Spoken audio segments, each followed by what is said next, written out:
Pension మొదలు fee reimbursement వరకు దీపం 2 పథకం వర్తింపచేయాలన్న కేంద్ర, రాష్ట్ర ప్రభుత్వాలు అమలు చేసే సంక్షేమ పథకాలు పొందాలంటే రేషన్ కార్డు ఉండి తీరాల్సిందేనని టీడీపీ ట్వీట్ చేసింది.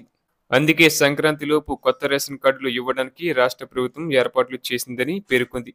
డిసెంబర్ 2 నుంచి 28 వరకు దరఖాస్తులు చేసుకోవచ్చని పేర్కొంది. పాత వాళ్లకు కొత్త రేషన్ కార్డులు ఇవ్వనున్నట్లు తెలుస్తోంది.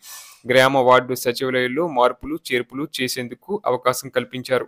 కొత్తగా రేషన్ కార్డులు కావాలనుకునేవారు డిసెంబర్ 2 నుంచి 28 వరకు గ్రామ, వార్డు సచివాలయాల్లో దరఖాస్తులు ఇవ్వాలని కూటమి ప్రభుత్వం ఉత్తర్వులు ఇచ్చింది. కొత్త కార్డులు, మార్పులు, చేర్పుల కోసం దరఖాస్తు చేసుకోవచ్చు. సంక్రాంతిలోపు అర్హులను గుర్తించనున్నారు. ఆ తర్వాత ప్రభుత్వ మార్గదర్శకాలకు అనుగుణంగా కొత్త రేషన్ కార్డులు ఇవ్వనున్నారు. కొత్తగా పెళ్లైన వారికి రేషన్ కార్డులు ఇవ్వాలన్న నిర్ణయం అమల్లో ఉన్నందున అర్హులైన ప్రతి ఒక్కరికి కొత్త కార్డులు ఇవ్వనుంది కూటమి ప్రభుత్వం. దీంతో కొత్త జంటలతో పాటు తల్లిదండ్రుల నుంచి వేరుగా ఉంటున్న వారికి కూడా కొత్త రేషన్ కార్డులు దక్కనున్నాయి.